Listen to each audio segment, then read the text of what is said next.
พี่น้องเลยเนาะเอาเปิดคลิปเปิดภาพออกมาพี่น้องเลยมาเยี่ยมมายามทางน้องหัวอีกก่อนพี่น้องเลยเนาะคือว่าเมื่อวานนี่เนาะทางพระอาจารย์แมนทางอาจารย์เล่าเฮาพี่น้องเลยเนาะได้มาแจ้งข่าวว่าสัตว์เนาะแจ้งข่าวงบประมาณหรือว่าอยากจะเฮ็ดห้านค้าพี่น้องเลยเนาะห้านค้าคอยทางเฮือนน้องหัวพี่น้องเลยเนาะมีทางผู้ใหญ่ใจบุญเพิ่นอยู่ทางช่องอาจารย์ลาวพี่น้องเลยเนาะเพิ่นก็ได้ชดช่วยทางน้องครอบครัวน้องหัวพี่น้องเลยเนาะโดยงบประมาณ10 ล้านเนาะเพื่ออยากให้ทางครอบครัวน้องหัวเพิ่นนี่มีรายได้เนาะหรือว่ามีทุนมีฮอนเพื่อสร้างกำไรนั่นก็คืออยากจะเปิดห้านค้าให้กับน้องหัวเพิ่นพี่น้องเลยเนาะแต่ว่าในงบประมาณ10 ล้านนี่เปิดห้านค้านี่ถ้าว่า CS5 นี่ได้อยู่เนาะ CS5 ก็ห้านออกมาเนี่ยได้อยู่พี่น้องเนาะถ้าว่าสิรวมทั้งซื้อเครื่องซื้อของมาเนี่ยอุ่นคิดว่ายังบ่พอเนาะโอ้โทรศัพท์เขาพี่น้องแป๊บนึงได้พี่น้องเด้อพี่น้องเรามีสายเขาเนาะเงินได้อีกบาทนี่พี่น้องคนมาหาขายยังสบายดีสบายดีไม่ยังนี่นะน้ำไม้น้ำไม้โอ้น้ำไม้ย้ำนี่ก็หลายดิฝนตกมาขึ้นน้ำไม้ออกเนาะอ๋อหลายเลยฮะน้อยไผ่วะนี่นะอ๋อสบายดีสบายดีสบายดีทั้งหัวมาออกไว้ลีนี่เนาะฝนตกปุ๊บออกปั๊บเลยเนาะแต่เจ้าหนึ่งเราไปหาน้ำไม้น้ำเกาะเล่าฝุ่นหน่อยผมเนาะบาทเบิดบาทเนาะเอาพี่น้องเลยทักทายสบายดีตอนเที่ยงเลยพี่น้องเด้อสบายดีแล้วสวัสดีกันเบิดสุขสุขคนแดดเริ่มออกเลยพี่น้องเลยเนาะพี่เช้าบ้านเพิ่นไปหาน้ำไม้พี่น้องเลยพี่น้ำไม้ไผ่ได้หลายเนาะโอ้พี่ไหวลีเนาะออกไหวลีเนาะไว้อยากขัดทางแล้วมันนั่นเพิ่นทางให้จูนให้มันขึ้นเนาะคนตรงทำแล้วมันขึ้น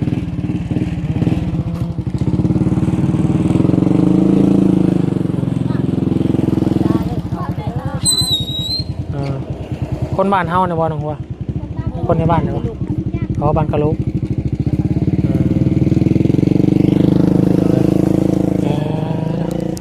คนมายังไงมาแวร์เด่นป่ะ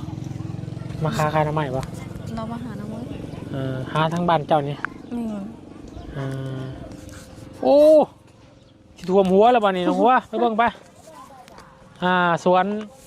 หมักแตงน้องหัวเพิ่นพี่น้องเลยที่ท่วมหัวแหละน้องหัวเขาไปแมนท่วมหัวนั่นเนาะเขาไปแมนลิปปิ้งอันนี้น้องหัว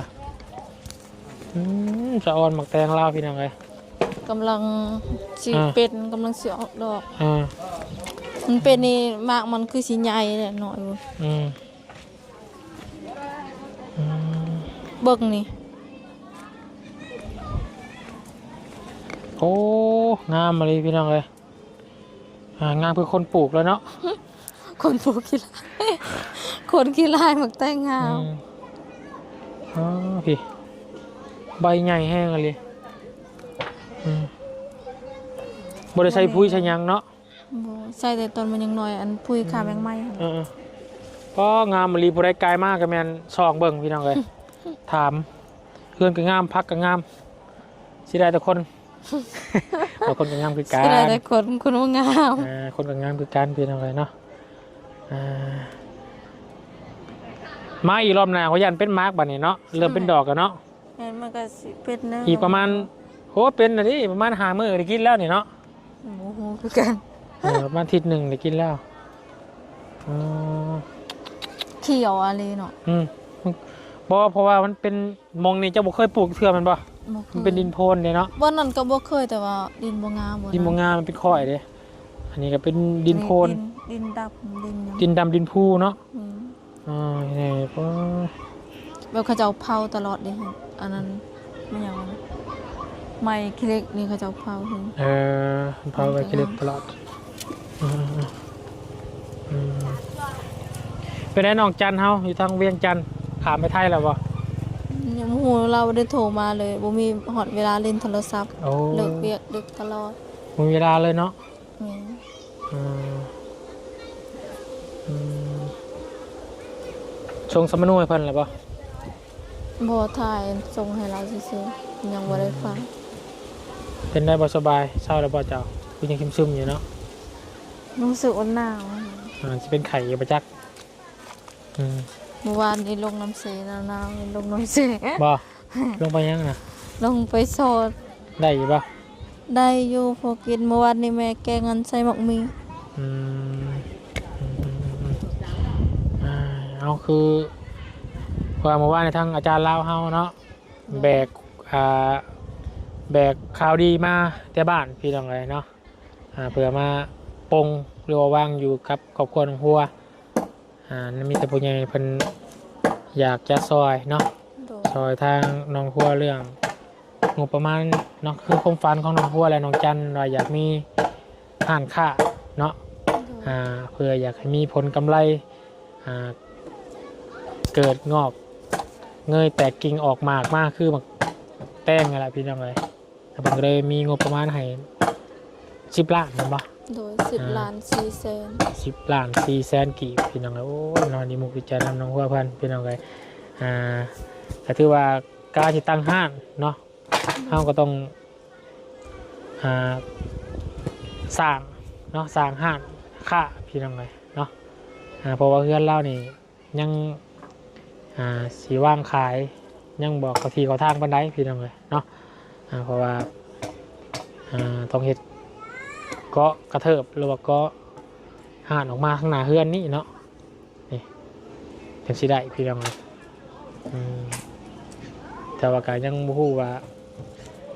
10 ล้านนี่สิเพียงพอหรือบ่เนาะแต่วุ้นคิดว่าน่าจะยังบ่พอพี่น้องเลยเนาะแต่ว่าก็เป็นทุนเป็นฮอนเป็นก้อนใบแห่งเก่าน้องหัวเพื่อ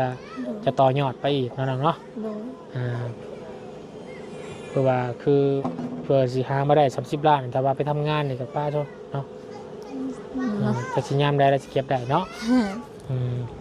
ก็เลยถือว่าเป็นบุญเป็นกุศลของน้องเพิ่นพี่น้องเอ้ยที่มีผู้ใหญ่เพิ่นซอยมาเนาะน้องว่าคิดว่าถ้าว่าเปิดสิตั้งห้านเนี่ยสิตั้งบ่อนได้เจ้าเอาเบิ่ง ตั้ เบิ่ ง ง อยู่ตนาเฮือน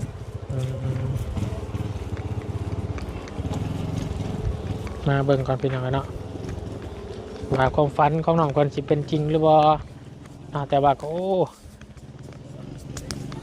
ได้งบประมาณสำนี้เลยก็ถือว่ามีความหวังแล้วพี่น้องเลยคิดว่าสิก็ออกมานี่ออกมานี่เนาะเคกระเทิบออกมานี่เนาะเราก็สิห่านค่าสิอยู่นี้เนาะ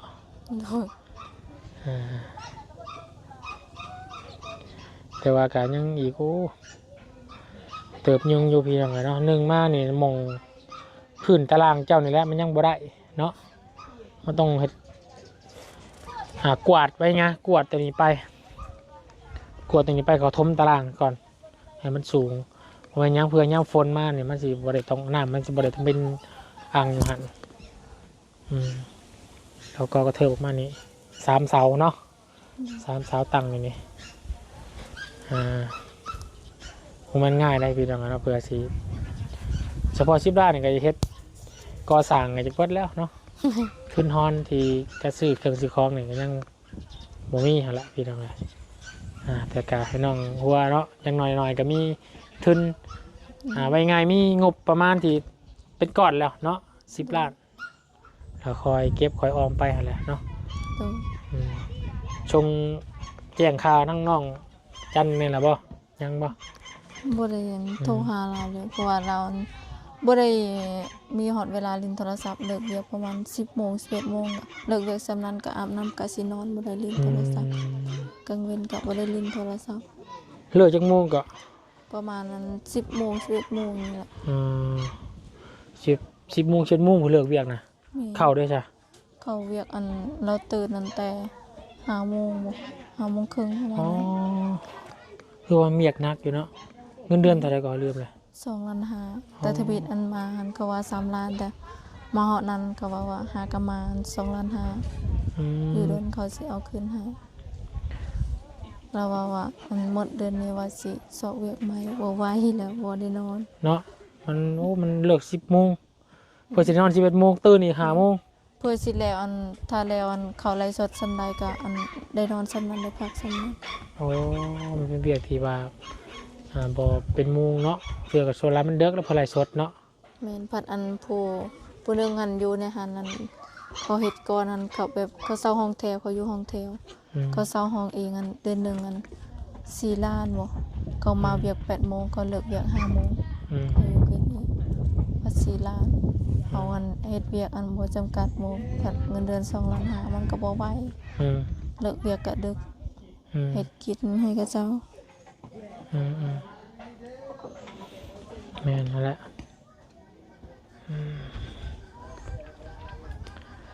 ลองเบิ่งเบิดเดือนนี้ได้เงินเดือนแล้วจังหาเวียกใหม่เนาะ อืมลองเบิ่งคอยซอคอยหาไปอะไรพี่น้องเนาะเบิดดอกเวียกอยู่เวียงนะมันเป็นเมืองหลวงพี่น้องเลยแต่ก็ให้เบิ่งดีๆอย่างไรเนาะได้หยังกินมาเนี่ย ยังบ่ทันได้กินข้าว หึ ยังบ่ทันได้กินข้าว ยังไม่ได้กินอยู่เดี๋ยวบุญซื้ออันนี้มาให้อยู่พี่น้องเนาะปิ้งไก่มาฝากเดี๋ยวไปเอาปิ้งไก่มาฝากแม่นุ่มก่อนพี่น้องเนาะแล้วก็เชียร์ให้กินคือเก่าอะไรพี่น้องเลยแม่นุ่มพะนะ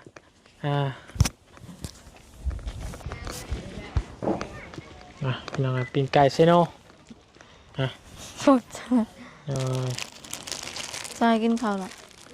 กินแต่ข้าวเศร้าไปแล้ว กินข้าวก่อนเนาะกินข้าวเที่ยงให้แม่ หักยังบ่อยากอยู่พี่น้องเลยเนาะอากาศกินมาข้าวเศร้าอ้ายแต่ข้าวโมง10 โมงน่ะไอ้ยังไปเอ้ย หน่อย นึ่งข้าวก่อน ตำนี่เงินกินกับมะแกง เราซื้อมาฝากเราแล้วก็เห็นให้กินเก่าได้พี่น้องเนาะ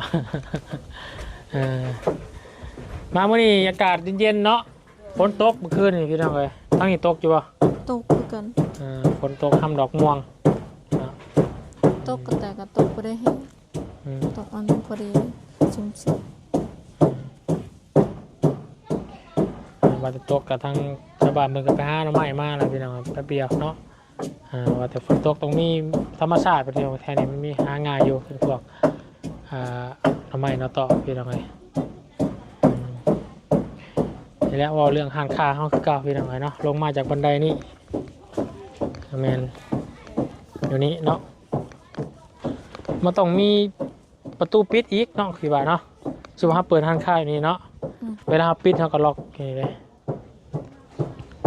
ประตูปิดเปิดต้องเป็นประตูใหญ่เปิดกว้างออก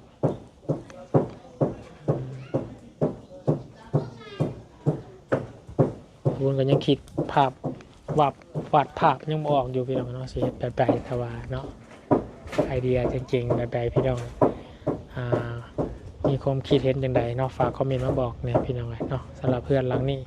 น้องหัวเปิดเปิดทานข้าวเห็ดมุมแบบใดพี่น้องเลยเนาะเห็ดชงคือห้องน้ำนี่บ่เนาะกระเทิบลงมานี่3 เสาเห็ดเพราะว่ามันต้องเห็ดพืชเนาะเทพืชอย่างนี้พี่น้องเลย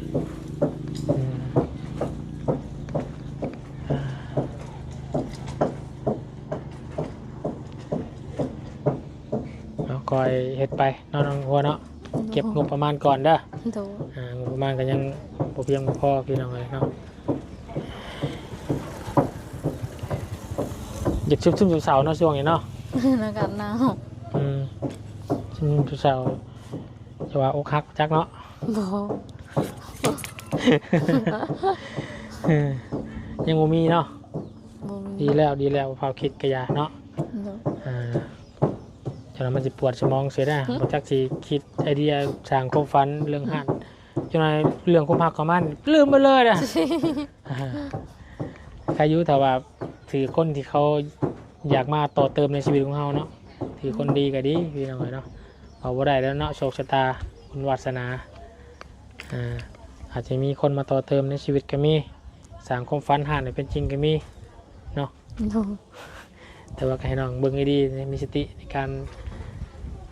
ใช้ชีวิตนั่นแหละพี่น้องเนาะ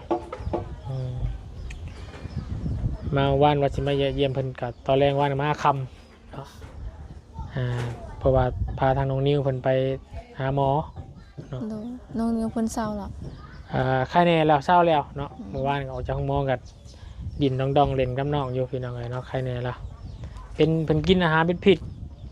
อาหารเป็นพิษหมอกินแล้วก็เพิ่นไปกินยำบุญเส้นพี่น้องกินยำบุญเส้นแล้วก็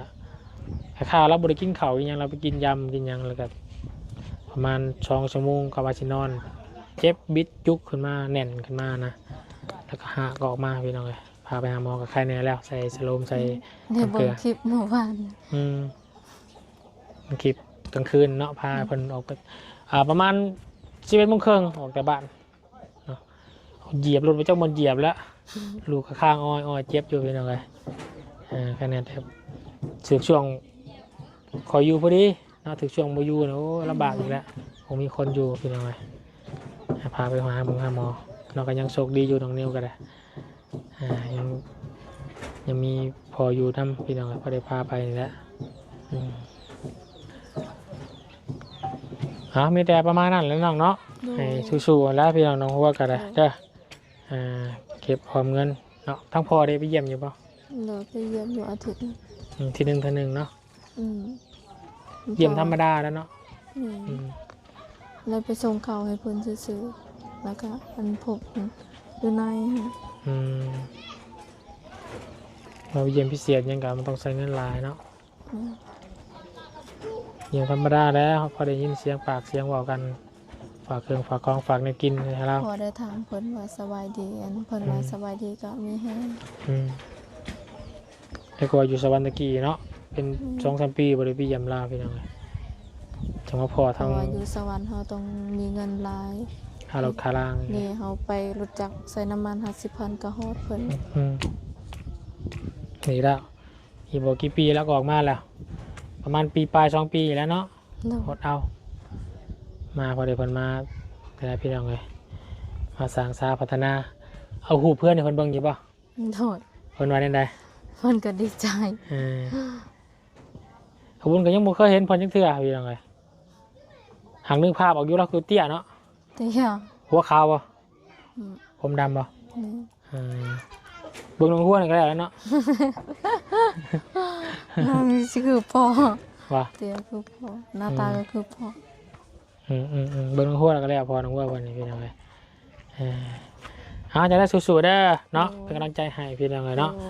โดยสบายดี ใจ ส พ บา วย กอายหลายๆที่ให้กำลังใจน้องตลอด เลยขอบใจทางปลาลุงพันแล้วเนาะที่ให้กำลังใจน้องตลอดพี่น้องเลย ขอบใจทางปาลุงแล้วก็ FC ทุกๆคนที่ให้กำลังใจน้องมาตลอดแล้วก็คอยซัพพอร์ตน้องมาตลอดขอให้สุขภาพแข็งแรงขอให้อยู่ดีมีแรงปรารถนาสิ่งใดขอให้ได้สิ่งนั้นความเจ็บบ่ให้ได้ความไข้บ่ให้มีได้สาธุ สาธุเอาทำมุกตั้งใจเนาะไปสบายดีคลิปนี้พี่น้องเลยสวัสดี สบายดีไปโอเคพี่น้องเลยเนาะสำหรับคลิปนี้กับบุ้มียังลาพี่น้องเลยนะมาเยี่ยมยามแล้วก็มาแสดงความยินดีใจกับน้องหัวเพิ่นที่มีเงินทางผู้ใหญ่เพิ่นมาฝากไว้เป็นทุนเป็นห้อนนอนในการเปิดห้านค้าน้อยคอยทางพี่น้องเลยเนาะโบนคิดว่านี่ถ้าเปิดห้านค้านี่ก็ต้องให้เมนุ่มเพิ่นนี่เปิดห้านกับข้าวพร้อมได้พี่น้องเลยเนาะขายนี่อยู่ในกินนี่ก็จะได้กินนี่ขายดีอยู่ได้เมนุ่มเจ้าบุญร้องเห็ดเฟยยังขายเนาะ นี่มาแมงกันเจียวมีอย่างกินโลดพี่น้องเนาะหอมไปหอดตารางผมพี่น้องเลยปูนก็โจใจบวไหวขึ้นมาเลยอันนี้ใช้กินเมียงมากระแตบเนาะนี่แต่ว่าเรามีห้างค้าขายนี่ให้เราเห็ดตำมันยังขายเนี่ยก็แซ่บอยู่ผมเรากับเขาแซ่บไปนมเลย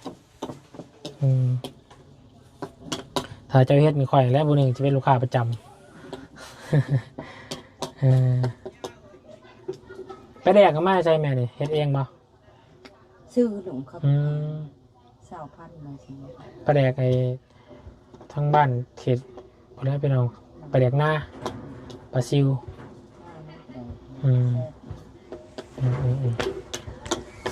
คะแนนนะเนาะหากินหอดลูกในจังหวัดนะเนาะหนองจันเนาะแต่ก็ยัง นั่นแหละตลอด